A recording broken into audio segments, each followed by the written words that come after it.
Gracias, hermano Germán. Buenos días, hermanos, a todos. Doy gracias al Señor también por tener esta oportunidad de compartir la palabra de Dios con ustedes. Y vamos a estar viendo un capítulo más de esta serie tan valiosa que es sobre la membresía de la iglesia. Y este capítulo se llama ¿De qué manera debería someterse el miembro a la iglesia o a la asamblea? Y vamos a ver entonces qué es un poquito este término, que es un término que conocemos bien, pero que igual cuesta ejercerlo, ejercitarlo. El someterse, hermanos. El diccionario, el diccionario enciclopédico Océano, al menos que vi yo, define este concepto de someterse de la siguiente forma: subordinar el juicio, decisión o afecto propios a los de otra persona. La sola palabra sumisión no nos gusta mucho, hermanos. Es complicado, siempre conlleva la idea de autoridad, de obedecer, de estar debajo de alguien, de poner lo nuestro, ya nuestras voluntades, nuestras decisiones, a los pies de otro. Y siempre sabemos que siempre tendremos una autoridad sobre nosotros en todo ámbito. En el pueblo de Dios, pueblo de Israel, vemos que Dios estableció líderes que lo guiaran, que guiaran al pueblo de Israel en toda su historia. Hubo profetas, jueces, después hubo reyes también. En los tiempos del Nuevo Testamento, los apóstoles, los pastores, los obispos y los ancianos. Todos estos gobernaban la iglesia y Dios los puso para que guiaran la iglesia de Dios y a su pueblo. Dios revela por todas las escrituras, si vemos, hermanos, en la palabra, que Él estableció la autoridad para nuestro propio bien. Por lo mismo, Dios usó esa autoridad para crear y ordenar el mundo de beneficio nuestro, para bendición del hombre, no para molestia eh, ni impedirlo, sino que siempre fue para bendición. Cuando el pueblo obedeció a sus líderes, el pueblo de Israel, por ejemplo, pudo prosperar. Cuando desobedeció, se arruinó, cayó en manos de sus enemigos, le sobrevinieron pestes, calamidades. Y vemos continuamente en la Biblia que Dios usa su autoridad no para beneficio suyo, sino para beneficio nuestro. El brazo fuerte de Dios en el Antiguo Testamento guió al pueblo y también lo castigó, pero lo salvó, le dio victorias sobre sus enemigos y victorias enormes, y lo libró de, digo, de una forma maravillosa, y el pueblo pudo constatar esto. El pueblo de Israel, en cuanto pudo someterse a las leyes de Dios o a sus pactos, pudo ganar bendición y pudo ganar victorias en todo ámbito. Pero hermanos, Dios no hace las cosas para beneficio suyo. Yo he oído decir a algunos incrédulos que Dios, y es muy común si usted conversa con algún incrédulo, eh, ellos piensan muchas veces que Dios es un tirano, que es un egocéntrico, porque quiere que le adoren, que le obedezcan, ¿cierto? Y es fácil pensar eso cuando no se conoce el amor de Dios. Si Dios pide que le amen y que le adoren, y el adorarle es una forma más de amar. Si Dios pide eso es porque Él es amor en esencia. Dios nos amó primero. Si quiere que lo obedezcamos y hagamos lo que Él nos pide, es porque Él ya lo hizo todo. El mundo, el universo, todas las cosas, y a nosotros mismos nos hizo también. Por lo tanto, ya nosotros solo administraremos lo que Él creó. Si pide que seamos sumisos y nos humillemos cada cual ante nuestro hermano, es porque el Hijo unigénito de Dios se humilló a sí mismo y vino a nacer en un establo, a vivir como un esclavo y a morir como un vil ladrón. Consideremos que y es que este Dios humilde este Jesús humilde es el Dios encarnado. Y podríamos decir es un Dios egocéntrico. Podríamos decir que se ama a sí mismo. No, Él nos amó a nosotros por todo esto. Los hechos en la historia, no solo en la Biblia, constatan la humildad de Dios en acercarse a un ser insignificante, en atenderlo, en oírlo, en considerarlo y amarlo. En Jesús se halla precisamente la antítesis del egocentrismo, de la actitud de solo mirarse y quererse a sí mismo, sino la de mirar con misericordia a los demás, y ni siquiera a los que pudieran tener algún mérito, ni siquiera a los que lo amaban a Él. Dios amó a los pecadores, a quienes eran enemigos suyos en su mente, haciendo malas obras, como dice en Colosenses 1:21. Jesucristo los toma al pecador, lo perdona, lo lava y lo presenta con vestidos nuevos, y justificado, como lo presenta como un hombre justo, ya libre de toda culpa ante el Padre.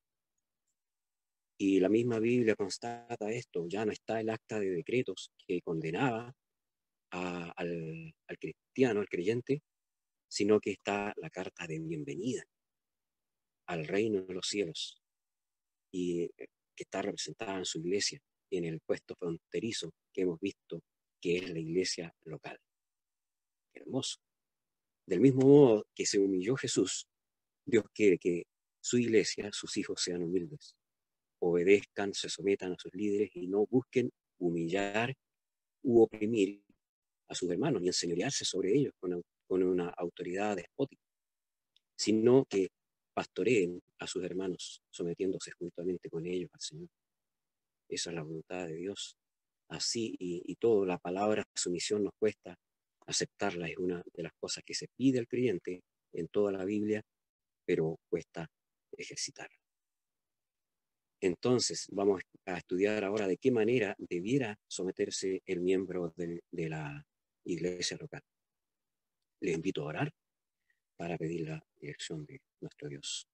Padre amado, te alabamos, glorificamos tu nombre esta mañana, reconociendo que solo tú eres Dios, fuerte, grande, poderoso, el único sabio Dios, que creó todas las cosas, que nos amó primero, que estableció un orden para que el pueblo tuyo fuera guiado con sabiduría, y estableció líderes, estableció pastores que pudieran guiar la grey y entregar el consejo tuyo, y también dejó la palabra santa para guiarnos y enseñarnos a someternos unos a otros en toda humildad, en mansedumbre, en el amor tuyo.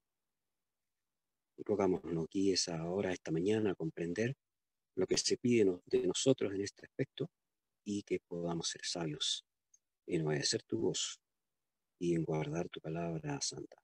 En Cristo Jesús lo rogamos. Amén. Bien, Pablo explica brevemente en Filipenses, en la carta a los Filipenses capítulo 2, dos moldes de sumisión. Fíjense, hermanos, hay dos moldes muy claros de sumisión. Uno al principio, para el creyente, llamado a la comunión de los santos en la asamblea. Repito, este primer molde está hecho para el creyente que está llamado a la comunión de los santos en la asamblea en su iglesia local. Le invito a leer en Filipenses 2, del 2 al 4. Dice así: completad mi gozo sintiendo lo mismo, teniendo el mismo amor, unánimes, sintiendo una misma cosa. Repito la cita, es Filipenses 2, del 2 al 4. Nada hagáis por contienda, el verso 3, o por vanagloria, antes bien con humildad, estimando cada uno a los demás como superiores a él mismo. 4. No mirando cada uno por lo suyo propio, sino cada cual también por lo de los otros. Mire, hermanos, debo leer el primer verso también. En el primer verso de este capítulo, Pablo habla algo que eh, no siempre se comprende, uno lo lee, es muy bonito, ¿cierto? Pero vamos a tratar de desglosarlo un poquito más. En el verso 1 dice, por tanto, si hay alguna consolación en Cristo, si algún consuelo de amor, si alguna comunión del Espíritu, si algún afecto entrañable, si alguna misericordia, de luego viene lo que leímos, y noten aquí, el apóstol da por sentado en el verso 1 que ya están para el creyente estas gracias o regalos de Dios. Por ejemplo, la palabra consolación es ahí un vocablo griego que significa ponerse al lado de, para ayudar, aconsejar y exhortar. La palabra que sigue luego, el consuelo de amor, en el idioma original también habla de que el Señor se acerca al creyente con humildad, con amabilidad, con ternura, para confortarle con sus palabras. Es decir, este consuelo de amor es como un susurro del Señor a nuestros oídos, tierno, afectuoso, que va a estar confortando, va a estar consolando nuestro corazón si es necesario. La comunión del Espíritu es el gozo del creyente al estar junto a los redimidos. Esa es la comunión del Espíritu. Cuando el creyente nota que está al lado de pecadores de la misma condición de él, pero que han tenido la gracia, han sido merecedores de la gracia de Dios, y no merecedores tampoco, sino que han sido beneficiarios simplemente de la gracia y la misericordia de Dios. Y por lo mismo, la comunión del Espíritu es este gozo. Luego están el afecto y la misericordia de Dios, que nace de sus entrañas, de lo profundo de su ser y desde la eternidad. No es algo nuevo. Pablo quiere decir entonces, yo estoy listo con todo esto. No quiero más. Ya estoy completo. Estoy gozoso. Porque de Dios lo tengo todo. Pero me falta ver que ustedes se amen, que ustedes sean unidos, que ustedes sean humildes y se sometan mutuamente. Por eso dice, completad mi gozo, sintiendo lo mismo, teniendo el mismo amor, en un mismo ánimo, en un mismo sentir. Es hermanos, un perfecto modelo de sumisión entre los creyentes que conforman la iglesia local. Hacer las cosas no compitiendo, por ejemplo, con el hermano, no por contienda, no por hacer algo, si un hermano hizo algo bueno, yo voy a hacer algo mejor todavía. No es esa la idea. No teniendo un espíritu de malestar, con irritación, no con orgullo, para que uno mismo sea exaltado, sino buscando el agradar a Dios, el que Dios sea exaltado. Eso es lo que dice también, por ejemplo, en Colosenses 3:23, todo lo que hagáis, hacedlo de corazón como para el Señor y no para los hombres. Entonces es un modelo de actuar, como cuando tú quieres hacer algo hermoso. Entonces tú dices, yo voy a hacer esto como si fuera para entregárselo al presidente de la República, como para entregárselo a una autoridad. Viene una visita importante, voy a preparar mi casa porque quiero hacerlo algo como para para alguien importante. Entonces, hacerlo como para el Señor es una cosa así, que yo voy a actuar de la mejor forma y las cosas que haga voy a hacerlas con tal amor como si lo estuviera llevando a Dios mismo. Pero se lo estoy llevando a mi hermano, lo estoy ofreciendo a mi hermano. Pero lo hago con el mismo amor como si lo estuviera entregando al Señor. Esa es la idea. Esto, si se hace así, va a traer como resultado la unidad de los creyentes.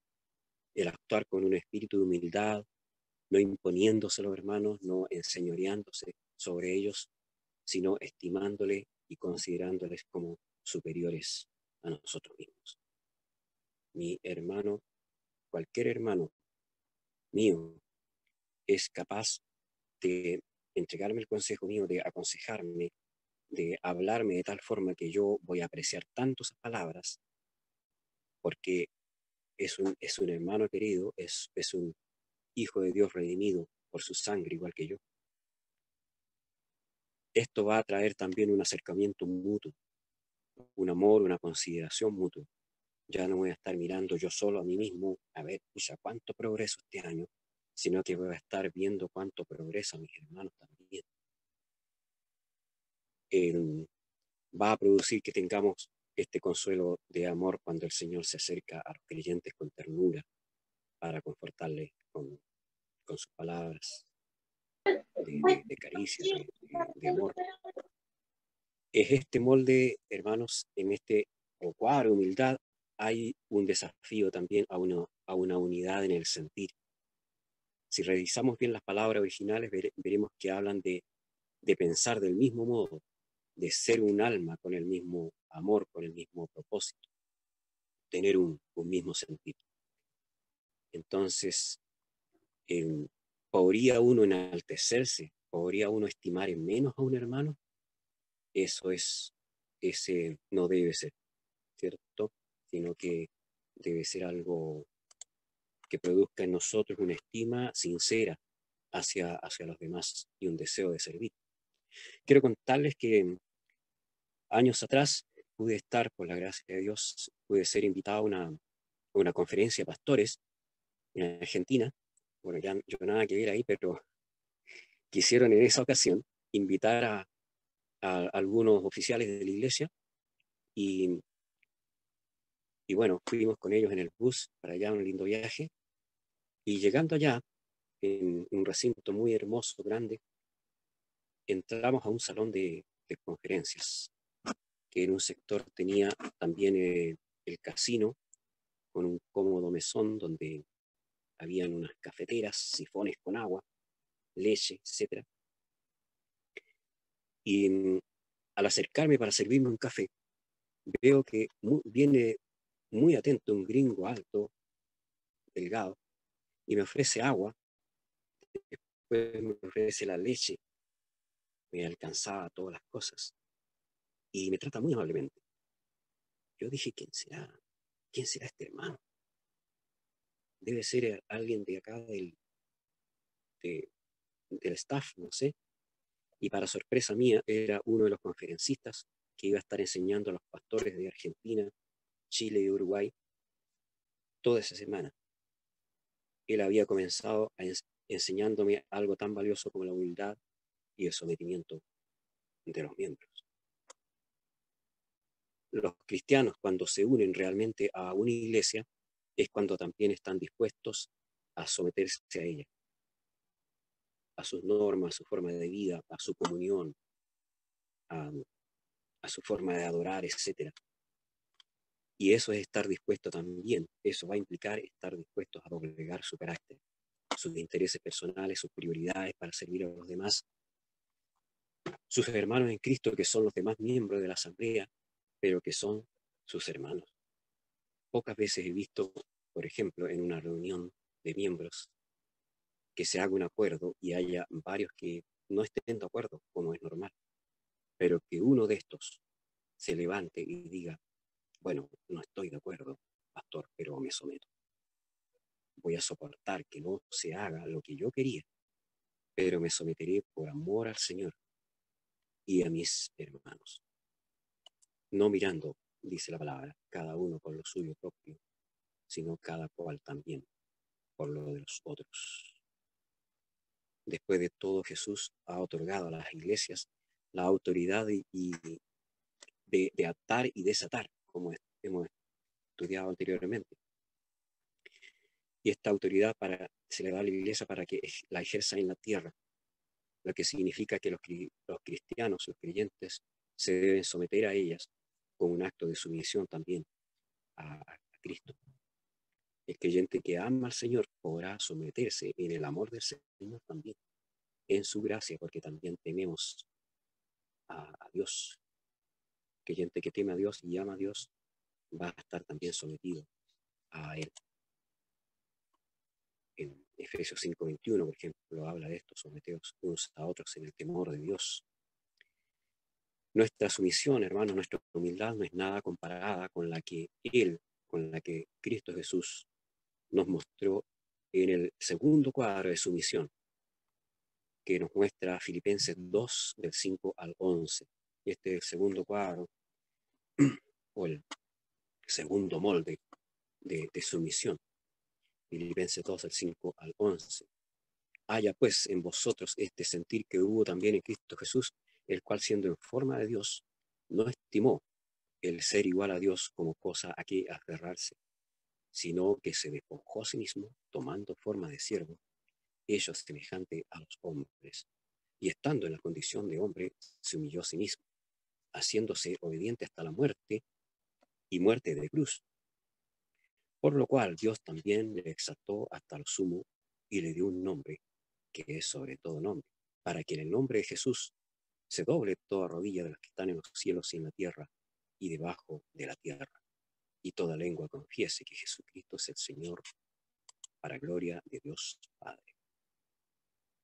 Aquí, hermanos, no hay mucho que explicar, está claro todo, porque esto es sencillamente es el Evangelio mismo. Jesús humillándose hasta más no poder para ir a la cruz como un criminal por nosotros, que no hicimos nada por merecerlo. Mark Dever, en su libro La membresía de la Iglesia, lo sintetiza bien. Cristo hizo lo que solo Él podía hacer, pagar por el pecador y vencer a la muerte. Hermanos, le invito a ver ahora algunas maneras, que hay algún punteo, en las que nos sometemos a la iglesia local, algunos puntos en detalle. Por ejemplo, el hacerlo públicamente. Cristo nos dio el ejemplo de identificarse públicamente con los creyentes. Su predicación era pública, sus actos, su relación con la gente y su bautismo. Asimismo, el creyente debe tener una fe pública también. Cuando nos bautizamos, lo hacemos públicamente. No es un acto público, cualquiera puede presenciar el bautismo, incluso, no sé si ustedes recuerdan, antiguamente los creyentes se bautizaban en los ríos, y algunos todavía lo pueden hacer en el sur, en los lagos, en los hermosos lagos que hay, y eso es a vista y paciencia a toda la gente. Y la gente va y les gusta mirar y con mucho respeto, pero ¿por qué? Porque es un testimonio público. La gente está diciendo públicamente: yo quiero seguir a Cristo, quiero bautizarme y obedecer la ley de Dios, que está en la palabra. El creyente está llamado a tener una fe transparente, una fe pública que puedan verla todos, como cartas abiertas, como dice la palabra, para la gloria de Dios. El bautismo que va a tomar y obedecer es un testimonio público de su fe en Cristo y de su incorporación a la iglesia local. Jesús, por ejemplo, no necesitaba bautizarse, pero él lo hace obedeciendo a la predicación de Juan, que estaba llamando al arrepentimiento, e identificándose a la vez no solo con los cristianos, sino que con los pecadores arrepentidos que se bautizaban y cuyos pecados él finalmente habría de llevar sobre la cruz. El sometimiento de Jesucristo implicaba obediencia. Él estaba sometido a la voluntad del Padre para cumplir su misión redentora o salvífica. Otro punto, físicamente, también el creyente ha de someterse físicamente. El creyente que ama a sus hermanos va a querer estar con ellos físicamente. Ustedes dirán, bueno, ahora no es posible. No, pero en cuanto sea posible, debemos sí estar juntos físicamente. Está claro que la situación de ahora no nos permite hacerlo, pero en cuanto sea posible, reitero, debemos visitarnos, tratar de vernos, comunicarnos. En este minuto ese contacto físico está subordinado a la comunicación, al llamarse, al WhatsApp, a la reunión Zoom. el congregarse que se exhorta en Hebreos 10:25, por ejemplo, no dejando de congregarnos como algunos tienen por costumbre, que está ahí en la palabra en Hebreos. Y obviamente ahora está eso dado en términos virtuales, pero de todos modos implica también una constancia aún en ese contacto. Socialmente, el creyente está llamado a someterse socialmente. La comunión sencilla de los miembros para compartir, animarse mutuamente, debiera ser constante y sincera, debiera ser algo enriquecedor. No es lo social, no es algo fundamental, pero sí es necesario. Por ejemplo, cuando compartíamos después de las reuniones terminada la escuela dominical o terminado el culto, era muy hermoso recordar esto. Los domingos de comunión, por ejemplo, del último mes, el último domingo del mes, en la tarde, después del culto de oración, después del culto de oración antes del estudio, había una hermosa comunión, tomábamos 11 puntos. Era cortito, pero era bien hermoso. Y tantas ocasiones, cuando el pastor ya nos acompañaba al portón, ya casi oscureciendo en la tarde, para acompañar a los últimos que se retiraban. Costaba a veces irse porque queríamos estar juntos. Y claro, la iglesia, hermanos, no debe ser no es un club social, no es el objetivo. Pero si vamos a tener comunión, podemos también tener una comunión social enriquecedora, con el lenguaje de los creyentes, con el trato de los creyentes, no con bromas pesadas, no con palabras que puedan herir o molestar a los hermanos, porque de otra forma no habría tampoco diferencia con un club de barrio. Es la iglesia de Dios, la iglesia de los redimidos. Por tanto, el hablar del creyente debe ser para edificación, como se exhorta en Efesios 4:29. Ninguna palabra corrompida salga de vuestra boca, sino la que sea buena, para la necesaria edificación, a fin de dar gracia a los oyentes. En suma, el creyente que se integra a la asamblea debe gustar de la vida social de su iglesia.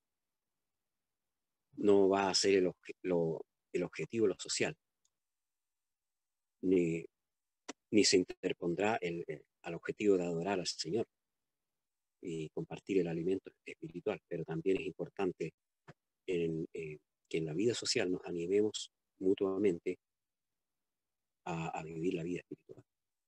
Entonces, sí, es importante.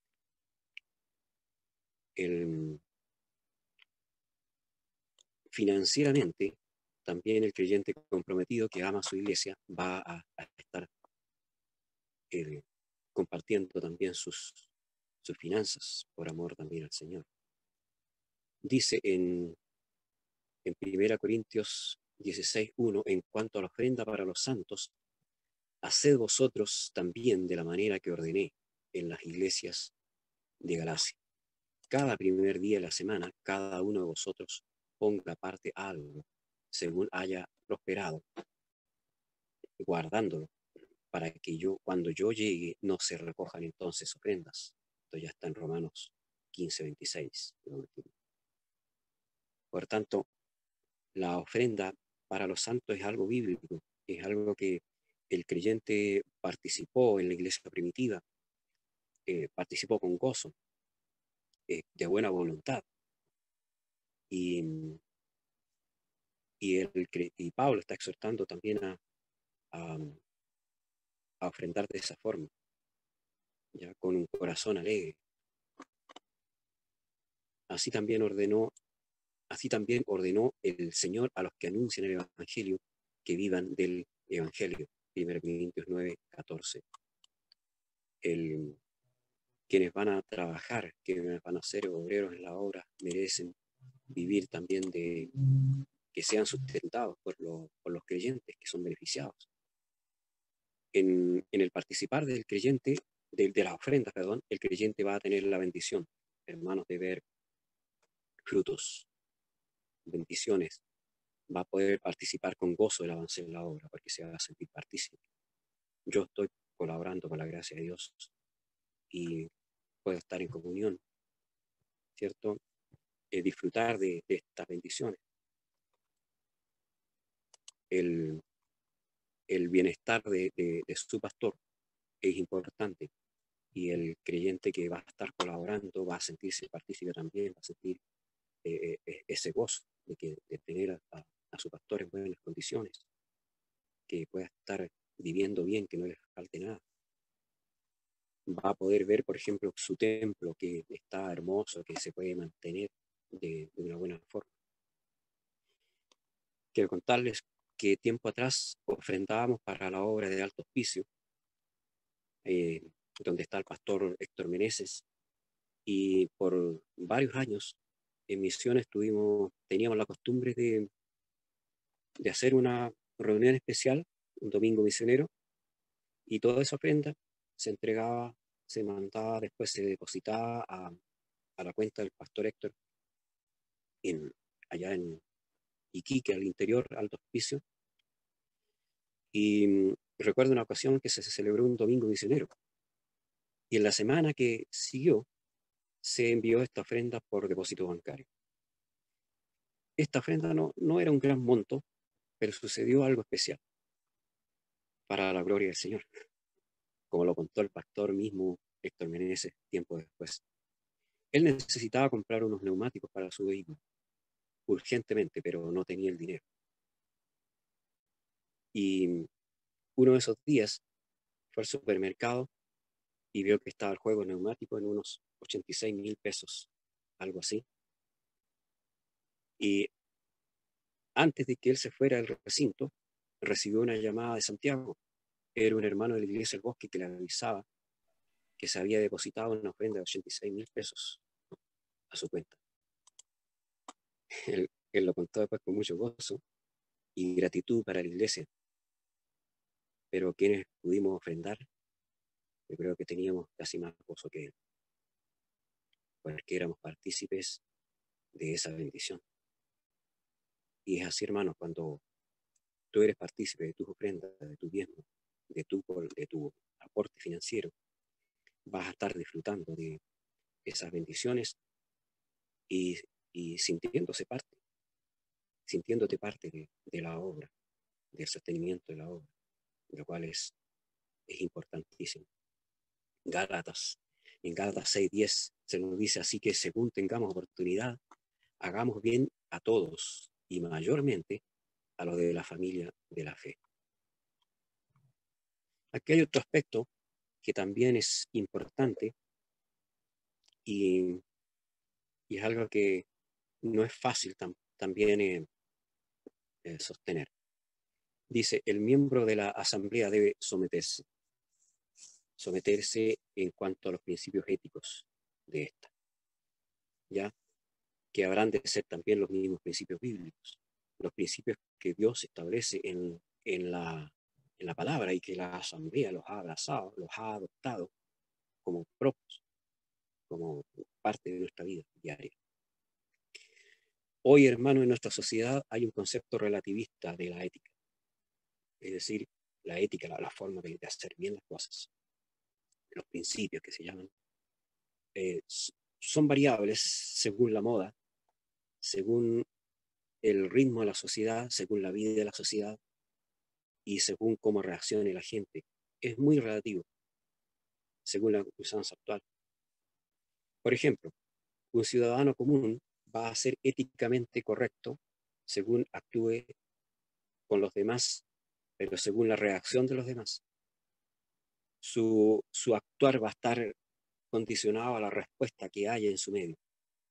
Por ejemplo, si va a una oficina a hacer un trámite y la atienden bien, él también se va a comportar bien, lo cual no es muy difícil. Pero si le atienden mal, también va a reaccionar mal. Si una persona le paga con un mal, él también va a querer pagarle con un mal. Como está el dicho mundano, eh, darle de su propia paga, de su propia medicina. Esa es la respuesta que tiene es la ética que tiene una persona mundana, conforme a la ética que tiene la sociedad hoy. Si te atienden bien, bueno, yo voy a responder bien, voy a ser amable. Si me aman, yo también voy a amar. No es la ética del cristiano verdadero. ¿Ya? Hoy en día vemos mucha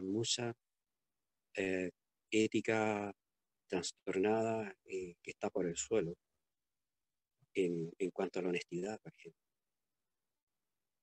Si los pasajeros suben por la micro y evaden el pasaje, bueno, todos están subiendo por ahí, yo también subo y evado.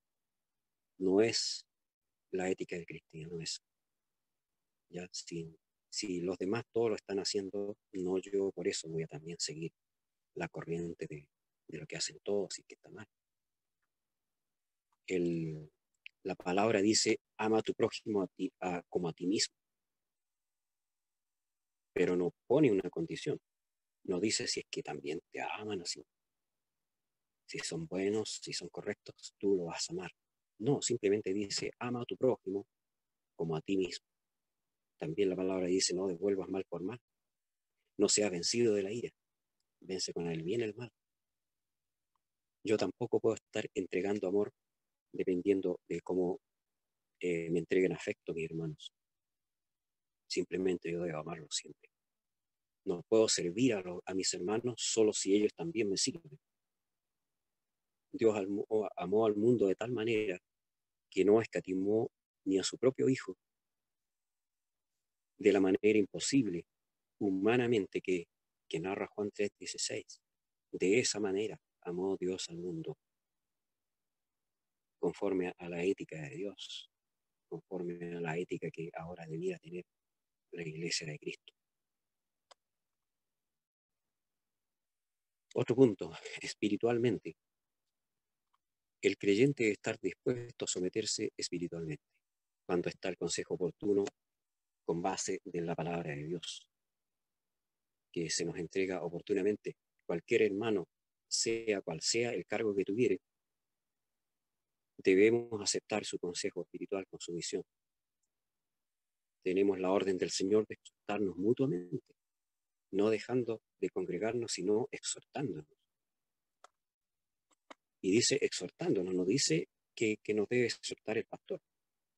Claro, él lo debe hacer, lo puede hacer y lo va a hacer bien, pero tampoco yo debo menospreciar la exhortación de mi hermano, el consejo espiritual de mi hermano.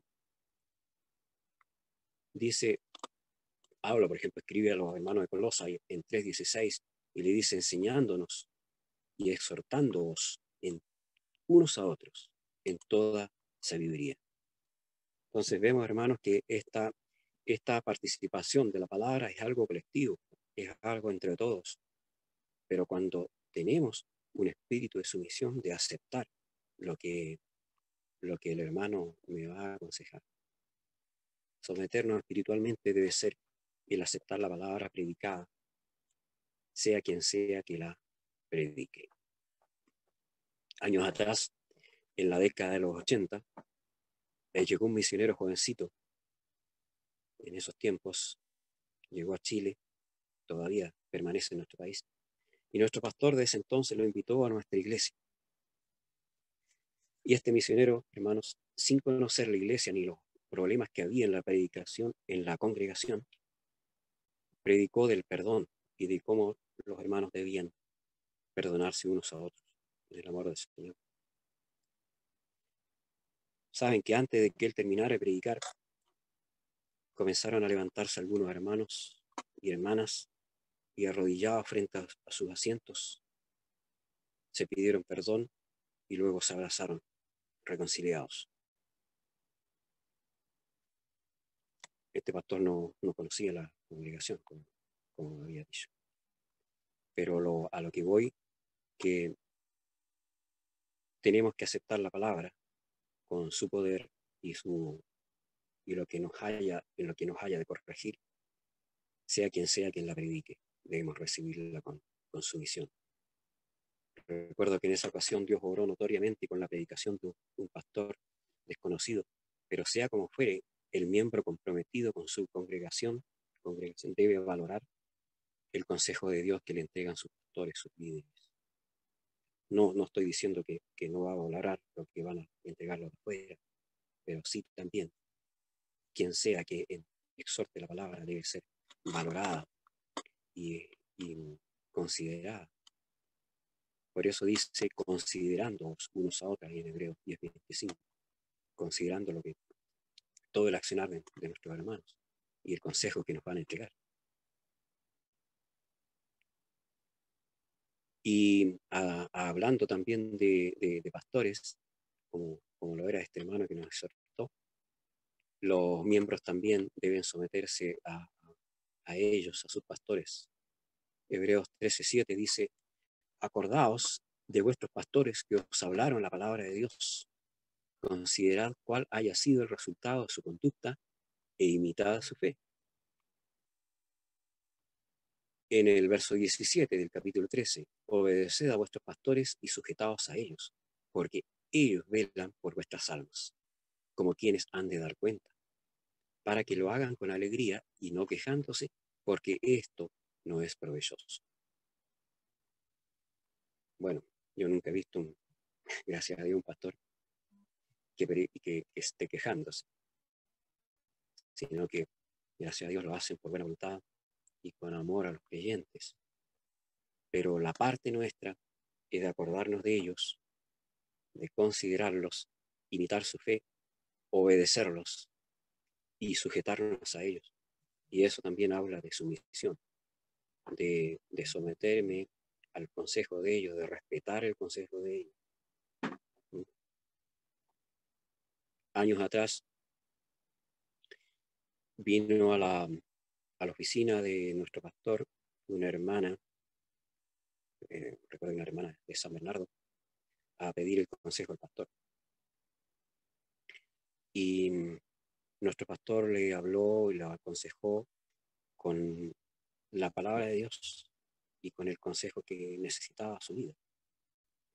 Pero esta hermana quería, como estaba realmente en pecado, quería que le dijeran otra cosa. Quería que el pastor le dijera, bueno, ve hermana y no te preocupes, vamos a tener paciencia contigo y vamos a esperar que deje el pecado. No, el consejo pastoral fue, a lo mejor, yo en ese tiempo también debo decir que lo estimé duro, porque era una hermana que yo amaba también allá, pero era lo justo. Y, y esa hermana no obedeció al pastor, sino que siguió en lo mismo. Y, y eso no debe ser así, hermanos. El consejo pastoral debe ser obedecido, debe ser considerado con sumisión, con obediencia, porque si lo entrega a nuestro pastor, es el consejo de Dios, es el siervo que él ha puesto para entregarnos todo el consejo suyo, todo el consejo de Dios y la palabra eh, santa y, y la doctrina sana también. Es una orden bíblica el honrar a los pastores, hermanos, y esto incluye también el doble honor que se refiere a su salario. Primera Timoteo 5:17 dice, los ancianos que gobiernan bien, el pastor es, bíblicamente es también un anciano, los ancianos que gobiernan bien sean tenidos por dignos de doble honor, mayormente los que trabajan en predicar y enseñar. En 5:18 del mismo libro dice, pues la escritura dice, no pondrás bozal al buey que trilla, y digno es el obrero de su salario. Nuestra oración, por tanto, también debe estar eh, canalizada en ese sentido, hermanos. Si nosotros estamos sometidos a una autoridad, como dice Romanos, debemos orar por las autoridades y mayormente, con más amor todavía, lo vamos a hacer por nuestros pastores. Nuestra oración es importante, eh, sabiendo que esta oración puede también ayudarle a sostenerse espiritualmente. El pastor no es un ser infalible, no está exento de debilidades. Es un creyente que también necesita de nuestra oración, de nuestra preocupación constante, de que estemos llevando ante la presencia del Padre para interceder por él, por sus necesidades. No sé si usted le ha preguntado qué necesita, pero debemos hacerlo, debemos orar por él. Hermanos queridos, el creyente que se va a integrar a la comunión local de la iglesia debe someterse en todo en el amor del Señor, a diferencia de un club. No es un club social, donde si yo firmo para ingresar a un club voy a revisar todos los puntos que a mí me benefician, ¿cierto? Oye, voy a pagar una cuota y por entrar a esto, voy a ver en qué me ayuda, en qué me beneficia, cuáles son la, lo que está a mi favor. Pero no es así en la iglesia de Cristo. En ella yo debo preocuparme no solo de mi vida espiritual, sino también de la condición de mis demás hermanos.